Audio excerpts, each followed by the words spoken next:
Tapi terkait dengan pasien-pasien hukum, ya, kita tidak bisa seenaknya memulangkan karena itu pasien yang dititipkan.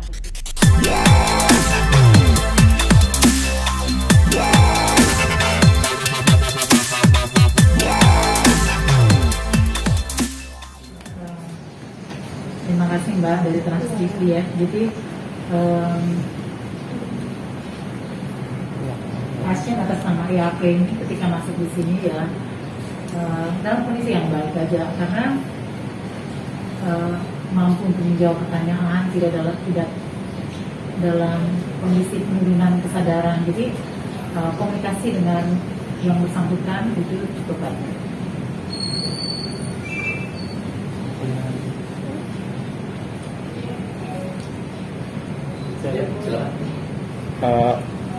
Perkenalkan saya Yanuar dari Selebrita Trans 7. Mau nanya untuk durasi ataupun lamanya akan direhab di sini, apakah sudah bisa ditentukan, dan selama masa rehab di sini, apakah bisa dikunjungi oleh keluarga atau seperti apa regulasi di sini? Oke, mengenai berapa lama, ya pertama kita harus lihat dulu bahwa semua pasien-pasien yang ada di tempat sini pasti melalui proses assessment ya. Nah, dari assessment itu akan menghasilkan, kita akan lihat pada tingkat keparahan penggunaan naksanya. Kalau misalnya ringan, ya kalau ini saya tidak berbicara atas nama pasien hukum ya. Jadi kalau pasien itu ringan, kita paling tidak menjalani detoksifikasi. Nah, kalau misalnya ringan, dia bisa menjalani rehabilitasi rawat jalan. Nah, kalau berat, kemungkinan besar, maka akan menjalani rehabilitasi rawat inap.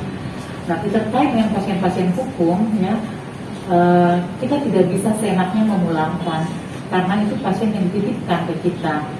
Jadi kita menunggu hasil keputusan dari penyidik. Ya. Dan selama menjalani proses di sini boleh dikunjungi keluarga nggak sih? Untuk regulasi di sini seperti apa? Aturan kami memang bahwa kalau dia dikunjungi oleh keluarga boleh, yaitu keluarga yang masuk di dalam kakaknya. Tetapi terkait dengan penyebaran COVID ini kami menutup layanan untuk bisa dikunjungi. Jadi keluarga hanya bisa berkomunikasi melalui video call. Mungkin Dr. cukup menambahkan. Ya, jadi sekarang saya kira banyak cara untuk dapat berkomunikasi ya, tidak harus tatap langsung. Kita bisa menggunakan media sosial ataupun handphone, misalnya WhatsApp, seperti itu. Bahkan di dalam pertemuan pun beberapa kali kami juga menggunakan ikon negaranya. Ini bukan apa-apa, karena memang kita saling menjaga kesehatan masing-masing. Kita nggak bisa lihat ini virusnya nggak kelihatan, musuh kita nggak kelihatan, sehingga lebih baik mencegah daripada nanti kita kecewa kemudian. Sedikit menahan diri dan bersabar dalam masa pandemi. Saya kira itu ya. Untuk kegiatan Andi sendiri nih selama di sini tuh ngapain aja ya? Oke. Jadi kalau terkait dengan kegiatan kan memang kan kami ada programnya. Jadi sebelum masuk pada rehabilitasi itu kita masuk dulu dalam detoksifikasi. Detoksifikasi itu kita melakukan assessment kira-kira berapa lama dia akan dirawat dan kira-kira dia akan masuk pada program apa. Karena ada dua program di sini, yaitu program untuk yang reguler. Program reguler itu terkait dengan lebih banyak pada penyalahgunaan naksa, dan yang spesial program. Kalau spesial program itu selain penyalahgunaan naksa juga masalah-masalah kondisi medis dan kondisi psikiatrik yang berat itu masuk di dalam spesial program. Nah, rata-rata dan juga menurut literasi itu biasanya itu 3 bulan sampai 6 bulan.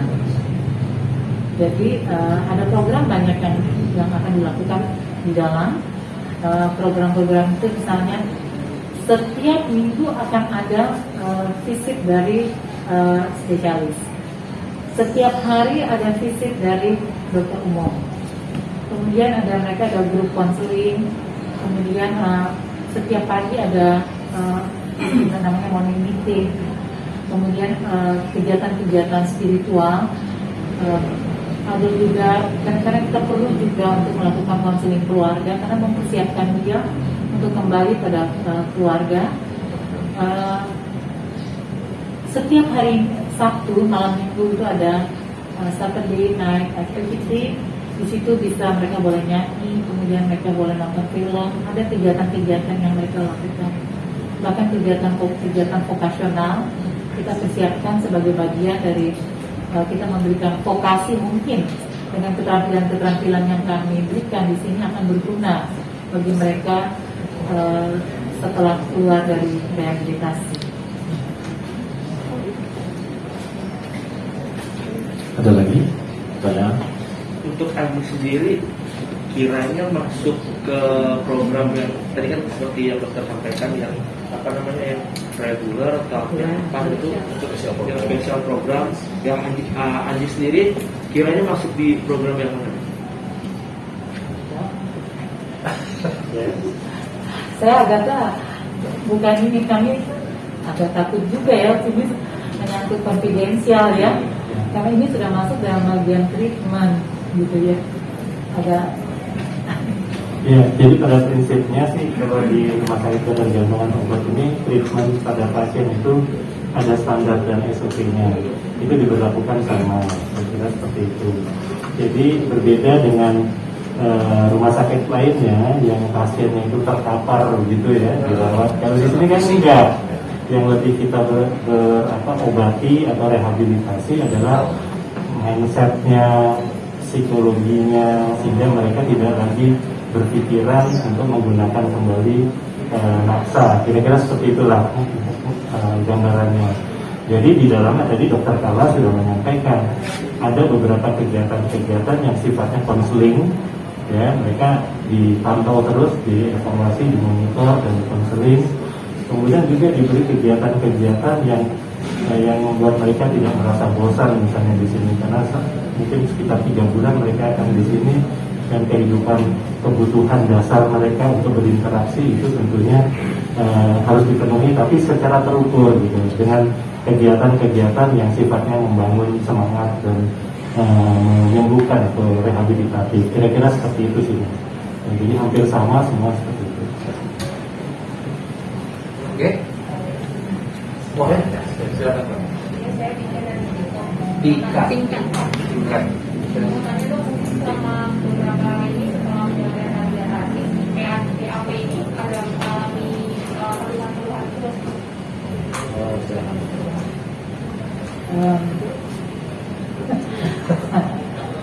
Saya juga ya, tapi kan belum masuk 2 hari Mbak ya, belum ada hari Jumat ya, Tapi mungkin umumnya baik ya, kondisinya sih baik umumnya.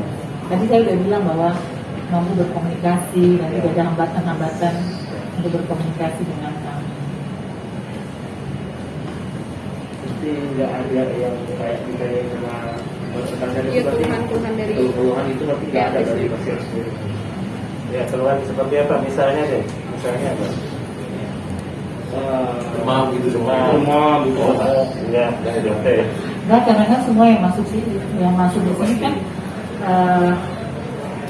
menjalani pemeriksaan baik tes urin, kemudian tes darah, kemudian kita lakukan tes PCR untuk melihat dia negatif ya. Kalau negatif ya langsung masuk, tapi kalau misalnya positif tetap masuk ya, tetap isolasi dulu ya. Oh, isolasi dulu berarti. Ada kita ada. Kalau positif. Kalau positif. Dan ini kebetulan negatif. Jadi langsung Jadi berarti. aman. Berarti Oke guys. Ada lagi? Ada lagi? Cukup? CNN cukup CNN? Aman bang. Aman. Siap. RCTI? Oke. Oke. Enggak ada. Oke teman-teman. Baik, berarti terima kasih sekali. Mungkin kalau sudah cukup pertanyaannya, terima kasih atas